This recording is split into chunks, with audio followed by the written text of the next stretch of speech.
Assalamualaikum warahmatullahi ta'ala wabarakatuh. Pada kesempatan kali ini kita membahas tentang atau menjelaskan tentang bab najasah, bab najis dan cara menghilangkan najis. Najis itu menurut bahasa yaitu sesuatu yang terhitung atau dianggap jijik. Kadang ada tuh bahasa orang Indonesia ya, orang kita ketika marah atau ketika jengkel ya, dia mengeluarkan bahasa jijik, bahasa najis katanya gitu kan ya. Itu memang sebenarnya bahasa demikian itu kalau objeknya itu memang untuk orang yang dianggap jijik, itu memang tidak salah gitu, dengan bahasa demikian itu. Tetapi kan itu tidak baik, bahkan menimbulkan kebencian, menimbulkan permusuhan, menimbulkan ya mendengar hal yang bersifat negatif lah. Itu kan tidak baik juga ya, meskipun benar juga. Nah, tapi dalam video kali ini kita membahas tentang bukan soal bahasa, najis bahasa, tetapi yang dimaksud dalam video kali ini kita membahas tentang penjelasan najis menurut agama, menurut syariat. Dan bagaimana najis menurut syariat itu? Wa syara'an bil haddi mustaqdirun yamna'u sihhata sholati haitsu la murkhasa. Menurut agama, najis itu bil haddi dengan suatu patokan yang memang dianggap jijik.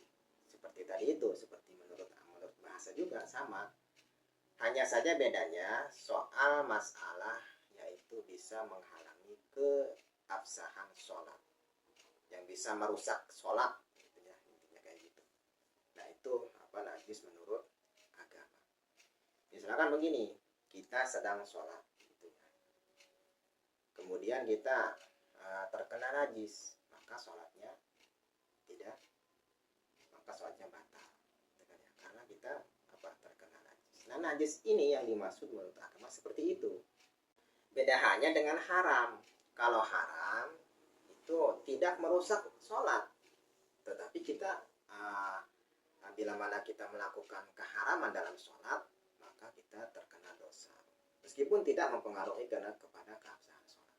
Misalkan begini, seseorang gitu ya, sedang sholat, kemudian dia melakukan pelanggaran dalam sholatnya, sehingga pelanggaran itu bisa memicu kepada keharaman, jadi sampai menimbulkan dosa, meskipun tidak berpengaruh dengan sholatnya, tetapi dia telah melakukan dosa dalam pelanggarannya ketika melaksanakan sholat. Itu tidak apa-apa, artinya sah saja sholatnya kalau memang tidak berpengaruh kepada sholatnya.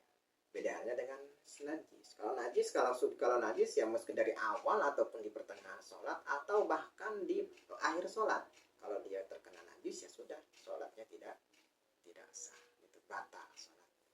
Kalau memang dia terkena najis, itulah yang dimaksud najis menurut agama. Dan apa saja najis menurut agama tersebut? Muskirun ma'i'un, yaitu sesuatu yang memabukkan. Sesuatu yang memabukkan itu seperti apa? Kayak misalkan minuman keras gitu ya. Karena minuman keras itu banyak mereknya. Jadi minuman yang alkohol, minuman yang memicu ataupun berdampak ke akal gitu ya. Misalkan ya mabuk dan sebagainya gitu. Itu bisa menjadi najis gitu, minuman tersebut ya. Beda hanya dengan bebuahan, misalkan kecubung. Tahu ya kecubung ya? Kecubung kalau bahasa kita itu kecubung, buah yang kayak apa tuh. Jadi ketika dimakan si buah itu bisa menimbulkan mabuk. Tetapi kalau kecubung di situ bukanlah najisnya itu bukan secara datiah, tetapi secara hakikatnya. Artinya ketika kecubung itu dimakan terus menimbulkan mabuk. Nah, mabuk karena haramnya itu mabuknya itu. Tapi emang sudah jelas kecubung itu apa sih?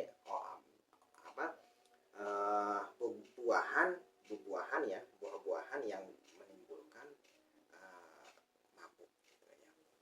jadi bedanya najisnya itu secara hakikat dan secara datiah. Kalau arak ya misalkan minuman keras itu kan secara datiah gitu. Tapi bisa berubah menjadi suci dengan catatan perubahan itu tidak dicampur tangani oleh manusia. Bisa menjadi cuka, jadi cuka itu suci jadi. Nah, itu beda lagi pembahasannya. Jadi khamr atau arak itu hukumnya najis secara datiah. Wa kalbin dan juga anjing. Anjing ini ya, hukumnya najis mughalladhah secara datiah, permanen. Secara permanen tidak bisa dihilangkan oleh apapun dan tidak bisa dihilangkan lah gitu, dihilangkan dengan cara bagaimanapun. Tetap secara, kalau sudah datiah secara najis maka itu tidak bisa dihilangkan gitu ya. Meskipun itu anjingnya anjing peliharaan, ya, anjing peliharaan itu tetap hukumnya najis gitu ya. Wa khinzirun dan juga khinzir. Khinzir itu kalau bahasa kita babi lah gitu ya, bahasa kasar. Babi itu binatang yang najis secara datiah dan tidak bisa dihilangkan oleh apapun dan bagaimanapun caranya tetap tidak bisa dihilangkan karena itu secara datiah sudah menjadi najis gitu ya. Tetapi misalkan begini, kita ya misalkan nih menemukan babi di hutan ataupun di mana saja, itu kita disunahkan membunuhnya karena babi ini kan ya hewan yang sudah jelas lah najis gitu. Tapi ini hewan tidak bisa dipelihara gitu. Jadi tetap hukumnya itu najis dan bahkan ketika kita melihat ataupun menemukan babi dimanapun adanya itu kita disunahkan membunuhnya. Wa far'i kullin dan anak dari salah satunya. Nah, maksudnya begini, anjing misalkan dikawinkan dengan kambing atau misalkan babi dikawinkan dengan misalkan kerbau misalkan gitu. Terus dia punya anak gitu kan ya, punya anak dari salah satu itu si anjing atau babi. Nah itu meskipun berupa ataupun bentuknya itu hewan yang suci, tetapi karena hasil perkawinan dari anjing dan babi misalkan kayak gitu, itu tetap anaknya menjadi najis karena kalah najisnya itu kalah oleh najis tersebut. Wa mayyitatin ya, wa mayyitatun ghairu basyarin dan juga bangkai selain manusia. Bangkai selain manusia, semua bangkai pasti najis lah gitu ya, selain manusia. Karena manusia itu kan ya, meskipun orangnya itu manusia yang musyrik, orang kafir gitu kan ya, itu tetap secara manusiawi dia suci. Artinya bukan bangkai gitu. Jadi suci. Ini pasti mayit. Nah, bagaimana dengan kalam Allah yang di Al-Qur'an yang mengatakan innamal musyrikuna najasun, orang musyrik itu najis gitu kan di Al-Qur'an.